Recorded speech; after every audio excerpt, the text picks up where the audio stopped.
While the data in this video has been thoroughly researched and double-checked, everyone can make mistakes. Also, this story is an interpretation based on different interviews or articles about the rides and by no means confirmed to be the absolute truth by any party affiliated with the mentioned families. While some like to call it a coaster war, it should be noted that the two families named in this video are connected to each other and are probably on friendly terms. For the sake of a good story, we'll call it a coaster war to give you an interpretation of how some of these awesome roller coasters came to be.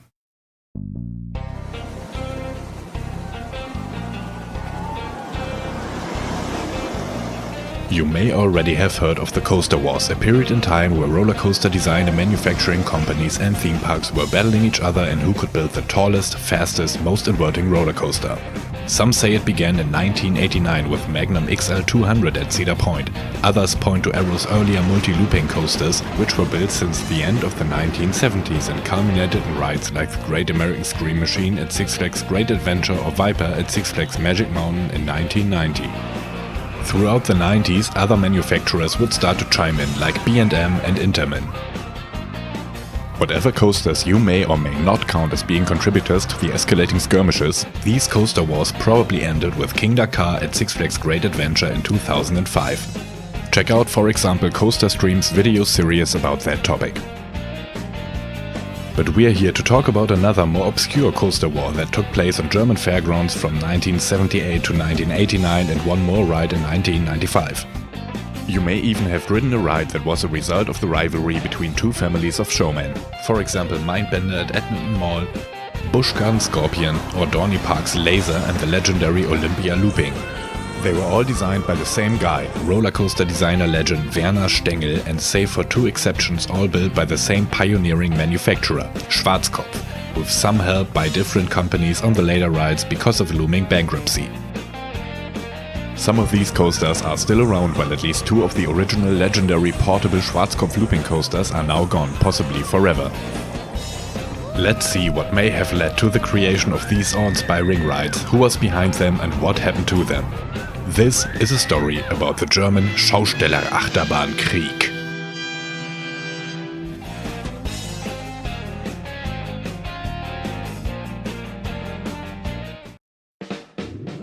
Our story begins in 1978, 2 years after the grand opening of the Great American Revolution roller coaster at then not Six Flags Magic Mountain in California. Thrilled by the idea of now being able to build safe and rideable vertical loopings, German showmen Oskar Bruch and Fritz Kinzler ordered a ready-to-use manufactured ride from Anton Schwarzkopf, designed by Werner Stengel, called the Looping Star. The first ever traveling roller coaster that would safely invert its riders, and when premiering at Kranger Kirmes in the city of Herne, North Rhine-Westphalia, Germany, the fair's visitors could not believe their eyes. The newspapers even titled something like "The Absolute Sensation from America," oblivious to the fact that the ride was designed and manufactured in Germany. Schwarzkopf and Stengel also came up with the idea of a cone plug system that would allow much faster construction and dismantling of the portable ride, getting rid of most screw connections in the ride's design. The Looping Star's success was of course noticed by other showmen. Enter Rudolf Barth. He's a descendant of a showman family and, now this is speculation, after seeing Bruch and Kinzler's Looping Star in 1978, he knew that he had to quickly react because the Jetstar-type family coasters that he traveled with, which were by the way also designed by Stengel and manufactured by Schwarzkopf, would not be able to compete. So in 1979 he bought another turnkey ride from the Roller Coaster Dream Team and Barth's Doppellooping premiered at Munich's Oktoberfest. The world was upside down, twice. And of course, the ride was a success. But Barth didn't stop there. While the Looping Star and Doppellooping were ready-to-use serial designs, Rudolf Barth wanted to go one step beyond with his next big coaster. Both showmen now had some seriously thrilling rides, at least for the time being.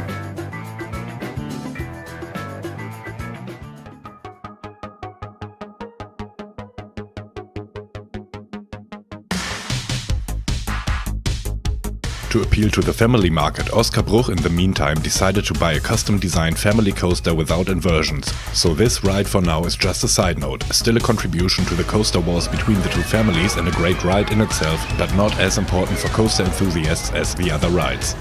Maybe you've heard about the Himalaya Bahn, or Alpina Bahn as it is called today. This ride had a perfect parabola over the ride station that would let guests experience exactly 0.0 G, zero gravity. The ride was designed in 1982 and premiered July 16, 1983 at Rheinkirmes in Düsseldorf. While the ride did not invert, it was still 2 meters or 6.5 feet taller than the Doppellooping, with a total height of 27 meters or 88.6 feet, and became an instant favorite ride for many families. Let's go back to Rudolf Barth's 3-looping coaster. The design process for the ride began in 1983, and in 1984 the Dreier-Looping or 3-looping coaster premiered at Hannover's Schützenfest. The first traveling roller coaster with 3 inversions toured the German fair circuits until it was sold in 1996 to Malaysia. More on that later. It was an absolute unit of a ride with gravitational forces of up to 6.1 G. At 86 km per hour or 53.5 miles per hour top speed, it was the fastest of all traveling roller coasters built up to this point, and it also inspired the layout for Edmonton Mall's Mindbender, which added a couple of more meters of height and one more big drop. The same year Barth's Dreier-Looping was showing off on German fairgrounds, the design process for an even bigger ride began behind the scenes. Oskar Bruch wanted back into the looping game and of course wanted to one-up the other showmen. So on May 17, 1986, at a fair in Freiburg, Baden-Württemberg, Germany, jaws dropped as people first laid eyes on the Thriller. The Thriller featured 4 loopings and not a single one of them was built in the old box track design, and not a single one of them was a normal vertical looping. The first 2 huge loopings were almost circular in shape, going back to the beginning days of inverting roller coasters and concentrical in design. This led to the highest amount of G-forces on a traveling roller coaster. Guests would experience up to 6.5 G in the valley between the first loopings. The following 2 loopings had a kind of curvy, almost corkscrew-like twist to them. At 33.5 meters or 110 feet, it was also the tallest traveling roller coaster ever built, with a track length of 996 meters or 3,267 feet, just 4 meters shy of a full kilometer, almost 2/3 of a mile. This ride toured German fairs until it was sold in December 1997 to a company you're probably very familiar with. Again, more on that later. By the way, Rheinkirmes Düsseldorf in 1988 must have been awesome for coaster fans. Just take a look at this photograph. While Oskar Bruch's Thriller was outwowing the audience, Barth was still touring with his 1984 Dreier-Looping. But of course he already had bigger things in mind. In 1985, a year before the Thriller premiered and a year after it was designed, Barth approached Werner Stengel with an insane idea. Would it be possible, he asked, to get 5 loopings crammed into almost the same basic measurements at Bruch's non-inverting Himalaya-Bahn? He knew that only Stengel could come up with a layout under these tight constraints. So after 4 years of designing and calculating and a brief legal dispute with the International Olympic Committee, a ride unlike any other came into the world. At Munich's Oktoberfest in 1989, Barth presented the Olympia Looping. The Olympia Looping was the be-all end-all of traveling looping roller coasters. With a cost of 19 million German mark or 21.7 million US dollars nowadays when adjusted for inflation, it was the most expensive traveling roller coaster ever constructed. While not as high, fast or forceful as its predecessors, the ride was simply a marvel of modern engineering and earned its designer Werner Stengel the highest award of the German Engineering Board. The layout crammed 1,214 meters, which is 3,982.9 feet or 3/4 of a mile, with 5 inversions into the same basic measurements as Himalaya-Bahn. That was 1,000 feet shorter or a good 300 meters. It was slightly modified to reduce maximum G-forces to a still extreme 5.2 G and travels the fair circuits of the world to this day and is probably the most iconic and best known traveling looping roller coaster to ever exist. This ride basically ended the German Showmen Coaster War. I mean, look at it. The huge first looping is followed by a high-speed turn at an extreme banking leading into the first double set of 2 smaller loops taken at a likewise high speed. You have a second or 2 to catch your breath until the ride hits you with a second set of double loops and a helix before you stop and ask yourself what the heck just happened.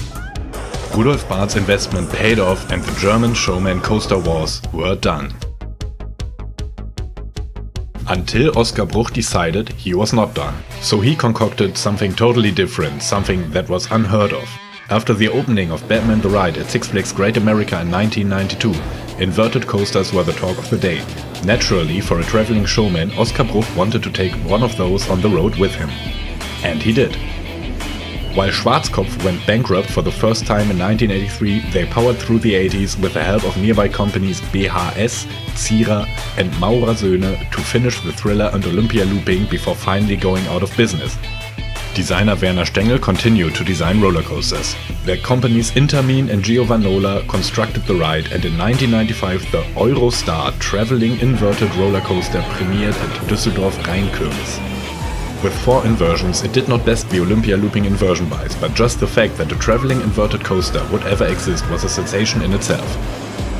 Sadly, the ride had a tragic but not fatal accident in 1996, but continued to travel with some improvements made up until the year 2008, when it was sold to Russia's Gorky Park. After being sold again, you can still ride this legendary coaster at Detsky Park in Russia.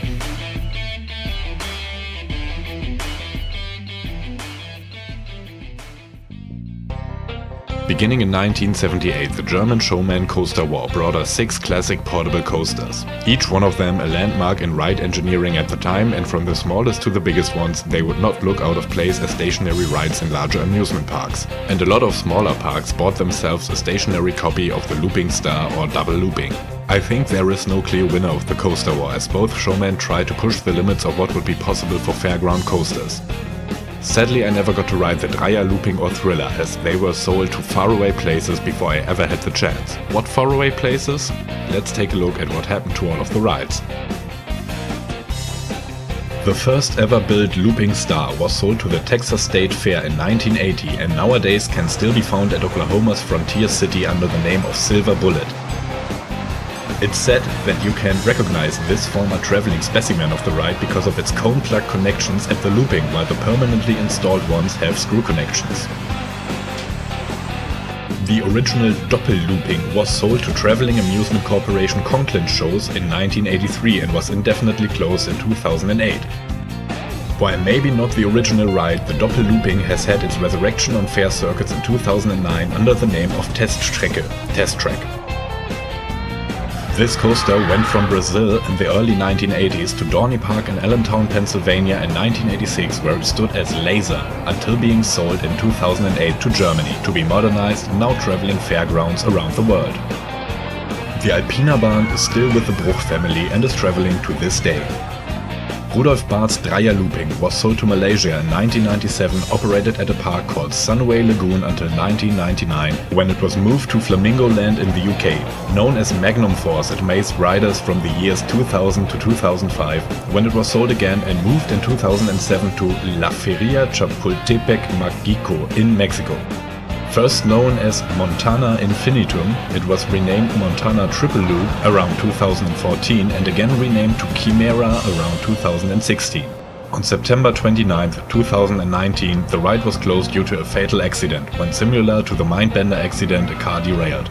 2 of the riders died and 5 were injured, probably because the park didn't maintain the ride properly. Oscar Bruch's Thriller was sold in 1997 to Six Flags Astroworld, where it operated as Texas Tornado. It was then moved to Six Flags Discovery Kingdom in 2003 and operated for only a single year when its status became standing but not operating. Sold and moved again in 2008, it was reopened as Tsunami in Mexico's Isla San Marcos Parque Temático. In 2014, the ride stopped operating and was dismantled and put in storage in February 2016. There had been plans of moving the ride to Germany's Skyline Park to renovate and reopen this legendary coaster, but the costs were too high. So the fate of this ride, as it seems now, is probably to rot in an undisclosed warehouse somewhere in Mexico until it will be scrapped. The Olympia Looping still tours the bigger fairgrounds around Europe to this day and is as wild a ride as in 1989. Get a ride on this while you still can. Thank you so much for watching the video and sticking through with me to the end. As said in the opening of the video, I tried my best to gather and check the information presented, but if you should notice anything wrong or you would like to tell us about your experiences on those coasters or which one you'd like to ride the most, let us know in the comments below. I'll see you soon.